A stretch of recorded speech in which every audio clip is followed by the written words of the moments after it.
Hi guys, it's another beautiful day once again and welcome back to Dexter's World Channel.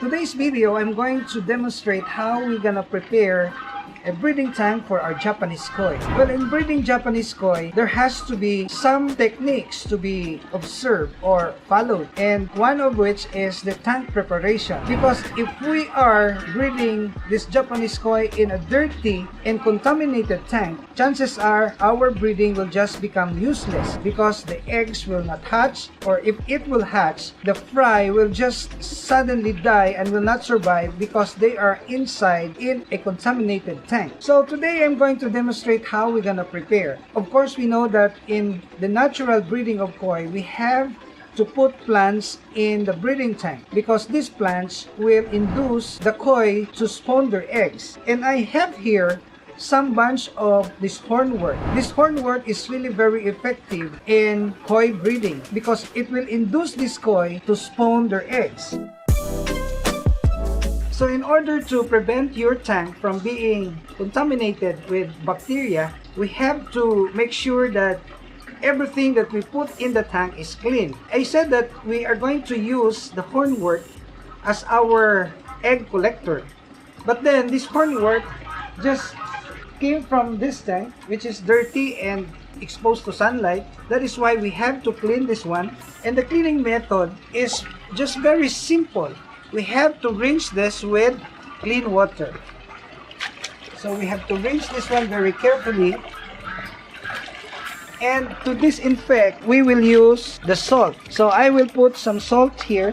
I'm using ordinary salt. Of course, this is the rock salt. And I'm using this one to disinfect the plants. So this is very natural. We are going to soak this with salt. And then after this one, I think we are ready to put the plants inside the spawning tank.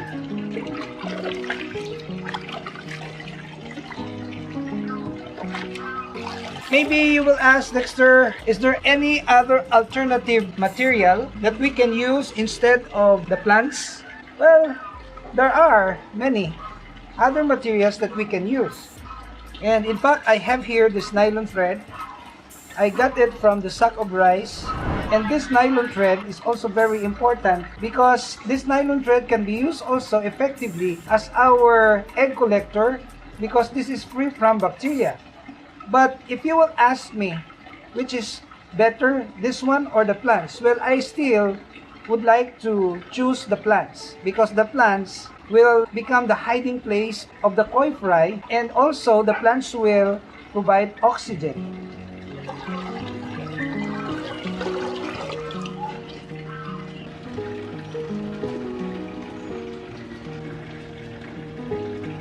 So come on guys, we will put this one now inside the breeding tank and I will explain to you the dimensions of our breeding tank.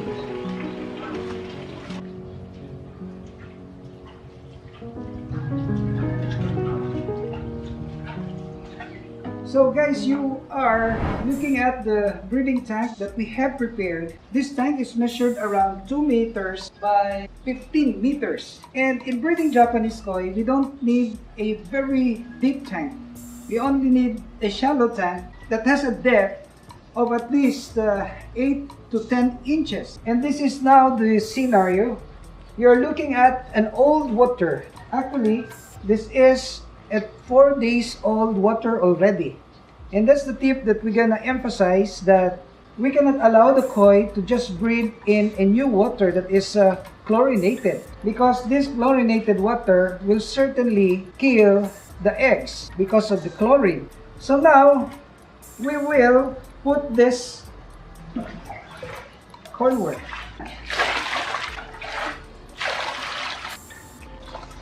We will place this one here, just like that. This is very crucial because I am adopting the natural way of breeding koi. Some others would use the hormone and extract the eggs from the belly of the female koi and the milk of the male koi. But I find that method very painful to the fish. So I am using or adapting the natural way.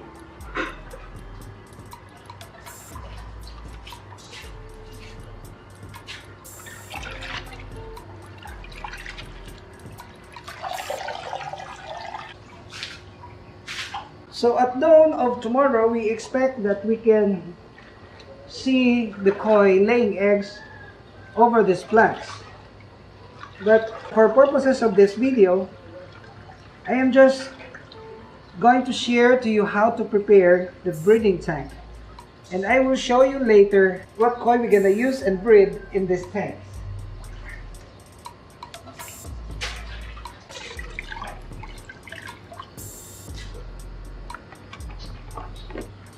So I said that we need at least a depth of 8 inches.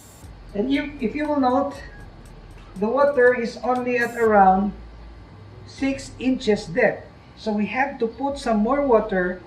And of course, I would like to emphasize that the water must be stock or the aged one. So we have a tank at the pet store and we will get this aged water and we will add into this tank to reach around 8 inches depth. So the water must be over here. Okay, so now we're gonna show you our breeder koi. In this big tank, we have 8 pregnant female koi. And I have spotted a big koi that has bloated tummy, and this is already very ripe for breeding, especially that this time is summertime. This is the season really for breeding of Japanese koi. I will get inside the tank and we will examine the belly of this breeder koi now.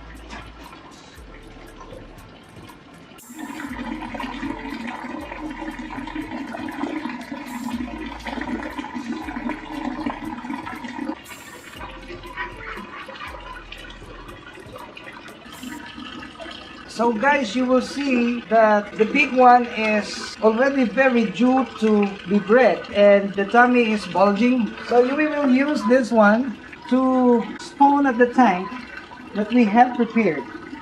Actually, this is a male koi, and maybe you will still ask how to identify a male from a female koi. Well, obviously, if these kois are matured already, you will not have hard time identifying which is the male and which is the female, because obviously the female koi will really develop eggs inside in their belly. If you are giving good food or high protein food for your koi, the natural thing that would happen is this female koi will really develop eggs inside even without the male koi. So the actual breeding is the spawning period, wherein we will put the male and the pregnant female kois together and they will spawn their eggs at dawn. So this is the actual breeding. So they are egg spawners, they are not live bearers. For live bearers to become pregnant, of course, we need to put them together so that the female will really become pregnant. But for spawners, of course, we can just separate the male from the female and the female will become pregnant with eggs out of the good food or good diet that we are giving them. I estimated this to weigh at around 1.3 to 1.5 kilos. And this is a male koi. We will use this one. Now, maybe you will ask, Dexter, what's the next step? Well, the next step would be to place this female koi in the breeding tank. It is very advisable that we're gonna put this one at 6 o'clock in the evening and we are expecting them to lay eggs at dawn of the following day. So the ratio between the male to female is 3 to 1, meaning that we have to use 3 males as against 1 female. In this case, since the female koi is too big, then we will use at least 4 female koi.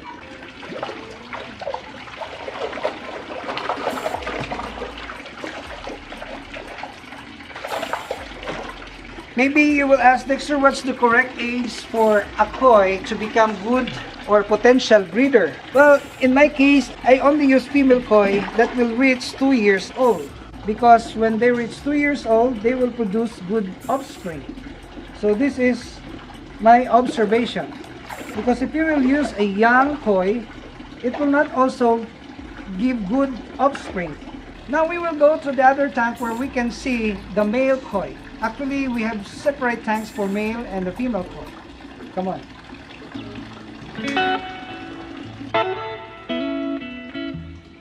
Majority of the kois that are here are male. So I will choose at least 3 to breed that very big pregnant female koi.